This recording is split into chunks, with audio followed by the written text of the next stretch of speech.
आज है 21 दिसंबर 2023 दिन गुरुवार। Welcome back to Clean News UP. चलिए देखते हैं उत्तर प्रदेश की 25 फटाफट बड़ी खबरों को। योगी के एक फैसले से गदगद नोएडा, ग्रेटर नोएडा बदल सकती है पूरी तस्वीर। मुख्यमंत्री योगी आदित्यनाथ की अध्यक्षता में लखनऊ में हुई बैठक में अमिताभ कांत समिति की सिफारिशों को लागू करने पर मुहर लगा दी गई। ये फैसला बिल्डर और फ्लैट खरीदारों के लिए बड़ी राहत है। बिल्डर्स का मानना है कि इससे जहां गौतम बुद्ध नगर जिले के लाखों आवंटी फ्लैट की रजिस्ट्री करा सकेंगे, वहीं रियल एस्टेट सेक्टर को भी रफ्तार मिलेगी। अब उत्तर प्रदेश पुलिस 10 दिनों में करेगी शिकायतों का निपटारा, पोर्टल किया गया लॉन्च। डीजीपी विजय कुमार ने सभी पुलिस अधिकारियों को निर्देश दिए हैं कि थाना स्तर पर आने वाली जन शिकायतों का 10 दिनों के भीतर निपटारा किया जाए। इसके लिए उन्होंने विभागीय पोर्टल भी लॉन्च किया है। अब थाना स्तर पर आने वाली हर शिकायत को पुलिस इसी पोर्टल पर अपडेट करेगी और उच्च अधिकारी उस पर नजर रखेंगे।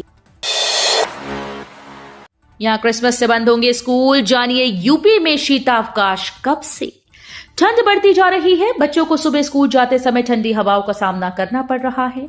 इस बीच स्कूल्स में विंटर ब्रेक यानी शीतकालीन अवकाश की उल्टी गिनती शुरू हो गई। ताजनगरी आगरा में इस हफ्ते पढ़ाई के बाद क्रिसमस के एक दिन पहले से ही कई स्कूल्स में अवकाश शुरू हो जाएंगे। वैसे सरकार की ओर से यूपी में फिलहाल शीतावकाश का ऐलान नहीं किया गया है। नई दिल्ली वाराणसी के बाद अब इस रूट पर चलेगी वंदे भारत। यात्रियों के लिए बड़ी खुशखबरी। नई दिल्ली से वाराणसी के बीच दूसरी वंदे भारत ट्रेन की लॉन्चिंग होने के बाद एक और वंदे भारत यात्रियों को मिलने वाली है। ये ट्रेन कर्नाटक की राजधानी बेंगलुरु से तमिलनाडु के कोयम्बटूर तक चलेगी, यानी कि 2 राज्यों की जनता के लिए बड़ी खुशखबरी है। प्रयागराज और वाराणसी का विकास अब एनसीआर की तर्ज पर रीजनल डेवलपमेंट अथॉरिटी के गठन की तैयारी। एनसीआर की तर्ज पर प्रयागराज और वाराणसी का विकास होगा। दोनों मंडलों के जिलों में औद्योगिक और पर्यटन के विकास पर काम करना होगा। नीति आयोग की योजना प्रयागराज और वाराणसी में उद्योग के साथ पर्यटन विकास की है। वरिष्ठ सलाहकार अन्ना रॉय के नेतृत्व में प्रयागराज आई विशेषज्ञों की टीम ने गंगा किनारे दोनों शहर और इसके आसपास का क्षेत्र एनसीआर की तर्ज पर विकसित करने के लिए रीजनल डेवलपमेंट अथॉरिटी गठित करने की बात कही।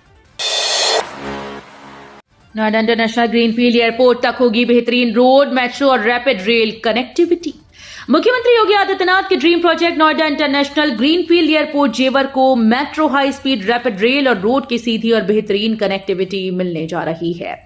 मुख्यमंत्री ने राष्ट्रीय राजधानी क्षेत्र परिवहन निगम, उत्तर रेलवे, उत्तर मध्य रेलवे, एनएचएआई और प्रदेश सरकार के अधिकारियों के साथ बैठक कर जरूरी निर्देश दिए। यूपी को मिले 601 नए आयुर्वेद डॉक्टर। इस श्रेणी के 10 पद रह गए खाली। उत्तर प्रदेश को 601 नए आयुर्वेद चिकित्सा अधिकारी मिल गए हैं। उत्तर प्रदेश लोक सेवा आयोग ने आयुष विभाग के अंतर्गत चिकित्सा अधिकारी के 611 पदों पर हुई सीधी भर्ती का अंतिम चयन परिणाम घोषित कर दिया। अभ्यर्थी उपलब्ध न पाने के कारण अनुसूचित जनजाति श्रेणी के 10 पद खाली रह गए। पीएम मोदी अयोध्या को 3000 करोड़ की योजनाओं की देंगे सौगात। एयरपोर्ट का करेंगे लोकार्पण। 30 दिसंबर को मर्यादा पुरुषोत्तम श्रीराम हवाई अड्डे के लोकार्पण के साथ ही प्रधानमंत्री नरेंद्र मोदी 3000 करोड़ की योजनाओं की सौगात रामनगरी अयोध्या को देंगे। एयरपोर्ट के सामने गंजा गांव के पास पीएम एक बड़ी जनसभा को भी संबोधित करेंगे। बनारस कन्याकुमारी साप्ताहिक ट्रेन 24 से चलेगी। कन्याकुमारी बनारस साप्ताहिक ट्रेन का परिचालन 24 दिसंबर से शुरू होगा। इसका शेड्यूल जारी हो गया है। पीएम ने वाराणसी दौरे के दौरान इस ट्रेन को हरी झंडी दिखाई थी। ट्रेन 24 दिसंबर को वाराणसी से खुलेगी और 28 दिसंबर को कन्याकुमारी पहुंचेगी।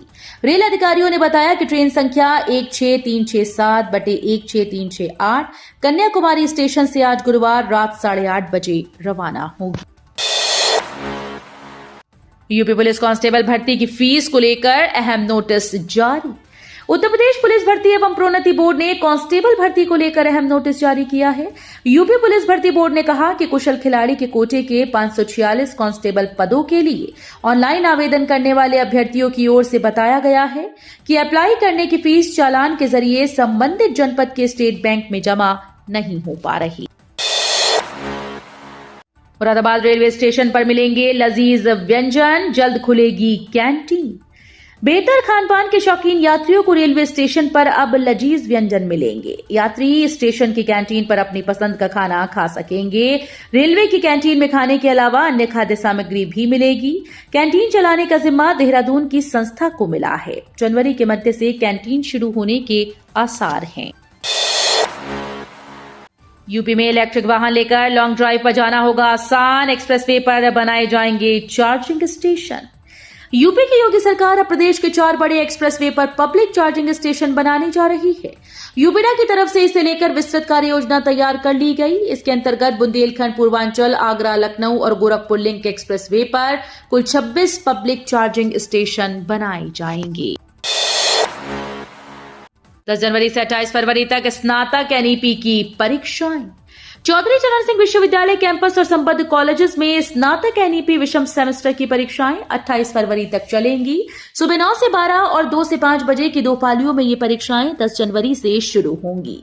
विश्वविद्यालय ने मंगलवार को बीए, बीकॉम, बीएससी में उक्त परीक्षाओं का कार्यक्रम जारी कर दिया है। योगी सरकार के फैसले पर अखिलेश यादव का तंज। शराब के दम पर 1 ट्रिलियन इकोनॉमी बनेगा यूपी। योगी कैबिनेट ने फैसला लिया है कि स्टेशंस पर प्रीमियम ब्रांड की शराब बेची जाएगी। कैबिनेट के इस फैसले पर सपा के राष्ट्रीय अध्यक्ष अखिलेश यादव ने यूपी सरकार पर हमला बोला। उन्होंने कहा कि क्या अब यूपी सरकार के पास प्रदेश की इकोनॉमी को 1 ट्रिलियन बनाने के लिए यही रास्ता बचा है? लाखों करोड़ों के निवेश के जो वादे किए थे वो सब झूठे साबित हुए। एकेटीयू के दीक्षांत समारोह में पहली बार मिलेगा स्टूडेंट स्टार्टअप अवार्ड। 3 श्रेणियों में मिलेंगे पुरस्कार। डॉक्टर एपीजे अब्दुल कलाम प्राविधिक विश्वविद्यालय के दीक्षांत समारोह में पहली बार स्टूडेंट स्टार्टअप अवार्ड दिए जाएंगे। 3 अलग अलग श्रेणियों में अवार्ड दिए जाएंगे। 26 दिसंबर को होने वाले समारोह के मुख्य अतिथि एआईसीटी के चेयरमैन टीसी सीताराम होंगे। एकेटीयू के वीसी प्रोफेसर जेपी पांडे के अनुसार इनोवेशन हब की मदद से कई स्टार्टअप चल रहे हैं। विश्वविद्यालय के स्टूडेंट्स ने भी इनोवेशन हब की मदद से स्टार्टअप शुरू किए हैं। यूपी के 29 जिलों में 5,769 हेक्टेयर जमीन खरीदेगी सरकार। 8,000 करोड़ की आएगी लागत। प्रदेश में एक्सप्रेसवे का जाल बिछाकर कनेक्टिविटी को बेहतर बनाने के साथ ही इनके किनारे बड़े पैमानों पर उद्योगों की स्थापना के लिए औद्योगिक गलियारे बनाने की योजना अब कागज से जमीन पर उतरने लगी है। गंगा घाटों पर कार्यक्रम किया तो देना होगा शुल्क। बायलॉज बनाएगा नगर निगम। गंगा घाट पर अब कोई भी कार्यक्रम किया तो नगर निगम को शुल्क देना होगा। इसके लिए निगम प्रशासन से अनुमति भी लेनी होगी। इसको लेकर नगर निगम बायलॉज बनाकर शासन से मंजूरी लेगा। इसको लेकर नगर निगम कार्यकारिणी की मीटिंग में निर्णय लिया गया है। 2024 से पहले यूपी में बड़ा बदलाव करेगी भाजपा। 2 दिन में होगा नई टीम का ऐलान। आगामी लोकसभा चुनाव की तैयारियों के क्रम में भाजपा अपने सांगठनिक ढांचे को मजबूती देने में जुटी है। इसी क्रम में पार्टी प्रदेश भर में 20% मंडल अध्यक्ष बदलने जा रही है। ये बदलाव अगले 2 दिनों में होगा। इस बदलाव में जनप्रतिनिधियों की राय तो शामिल होगी, लेकिन सिर्फ उनकी मर्जी से ही परिवर्तन नहीं होगा। अयोध्या राम मंदिर में बुजुर्ग दर्शनार्थियों के लिए होगी खास व्यवस्था। भव्य परिसर में ज्यादा पैदल नहीं चलना होगा। रामलला की प्राण प्रतिष्ठा के बाद वयोवृद्ध व अशक्त श्रद्धालुओं के साथ साथ दिव्यांगजन की सुविधा के लिए ई वाहनों का संचालन शुरू किया जाएगा। इसके लिए तीर्थ क्षेत्र दर्जनों ई वाहनों की खरीदारी करेगा। हालांकि श्री राम जन्मभूमि तीर्थ की ओर से खरीदारी से पहले दर्जनों राम भक्तों की ओर से सेवा का प्रस्ताव आ रहा है, लेकिन तीर्थ क्षेत्र ने अभी तक किसी को हरी झंडी नहीं दी है। रेलवे बोर्ड के अध्यक्ष ने अयोध्या रेलवे स्टेशन का किया निरीक्षण। मांग के अनुरूप चलाई जाएंगी ट्रेन। रेलवे बोर्ड के चेयरमैन जया वर्मा बुधवार अयोध्या पहुंची। वो करीब 9:45 बजे रामघाट स्टेशन गई। उसके बाद गोंडा जिले के कटरा रेलवे स्टेशन का निरीक्षण किया। करीब 11 बजे वो वापस अयोध्या रेलवे स्टेशन पहुंची। यहां पर नए भवन का निरीक्षण किया। इसके बाद रेलवे के वरिष्ठ अधिकारियों के साथ बैठक की। कोरोना के नए वेरिएंट का बड़ा खतरा। कई जिलों में जांच शुरू। नमूनों की जीनोम सीक्वेंसिंग भी होगी। कोरोना के नए वेरिएंट JN.1 के संक्रमण का खतरा बढ़ता जा रहा है। स्वास्थ्य महकमा सतर्क हो गया। ये ओमिक्रॉन का ही सब वेरिएंट है। इसमें संक्रमण की दर अधिक है, हालांकि इसकी मारक क्षमता कम बताई जा रही है। स्वास्थ्य विभाग ने श्वसन तंत्र में संक्रमण और इन्फ्लुएंजा लाइक इलनेस के मरीज की कोविड जांच प्राथमिकता पर करने के निर्देश जारी किए। डिफेंस कॉरिडोर भूमि घोटाले में 4 पीसीएस अफसर फंसे, एफआईआर की तैयारी।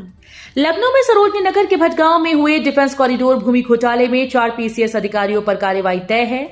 इस मामले में एफआईआर की भी तैयारी है। घोटाले में 3 दशक पूर्व के अधूरे पट्टे को भूमिधरी दिखाते हुए 2019 से 21 के बीच राजस्व रिकॉर्ड में दर्ज कर दिया गया था। अब इस मामले में केस दर्ज कर विधिक कार्रवाई शुरू की जाएगी। यूपी में चुनाव आयोग के गोदाम में आग से दर्जनों ईवीएम मशीन्स जली। यूपी के फर्रुखाबाद में कलेक्ट्रेट स्थित निर्वाचन कार्यालय के गोदाम में बुधवार को आग धधक उठी। धुएं का गुबार देख हड़कंप मच गया। सूचना पर पहुंचे दमकल कर्मियों ने आग पर काबू पाया। गोदाम में 800 वोटिंग मशीन्स रखी गई थीं। इनमें दर्जनों मशीनों के जलने की आशंका है। ताज्जुब की बात तो ये है कि शॉर्ट सर्किट की कोई आशंका नहीं, क्योंकि गोदाम में बिजली की फिटिंग भी नहीं है। अब नहीं रहेगी बैंक खाते में 5-10 हजार बैलेंस की जरूरत। खाली रहे तो भी नहीं होगा बंद, न लगेगी कोई पेनल्टी। सेविंग अकाउंट में 5,000 से 10,000 रुपए का मिनिमम बैलेंस मेंटेन करना पड़ता है। कुछ बैंकों की ये लिमिट तो 25,000 रुपए तक भी है। लेकिन अब बैंक ऑफ बड़ौदा ने बड़ी घोषणा कर लोगों को खास तोहफा दिया। ये है बीओबी ब्रो सेविंग्स अकाउंट। इस अकाउंट में कोई बैलेंस न रखने पर भी किसी तरह की पेनल्टी नहीं लगेगी। इजराइल ताइवान के बाद ग्रीस में हजारों भारतीयों को नौकरी का मौका, पाकिस्तानियों की नहीं होगी एंट्री। भारत के करीब 10,000 कर्मचारियों को ग्रीस में काम करने का मौका मिलने जा रहा है। दोनों देश इस समझौते पर काम कर रहे हैं। ग्रीस ने अपने देश में कर्मचारियों की कमी को पूरा करने के लिए भारत, जॉर्जिया और मोल्दोवा से लोगों को लाने का फैसला किया। इस पर उसकी तीनों देशों से बातचीत चल रही है ताकि कानूनी ढंग से कामगारों को लाया जा सके। तो ये थी आज की 25 फटाफट बड़ी खबरें। अगर आपको न्यूज पसंद आई हो तो वीडियो को लाइक और शेयर जरूर करें। धन्यवाद।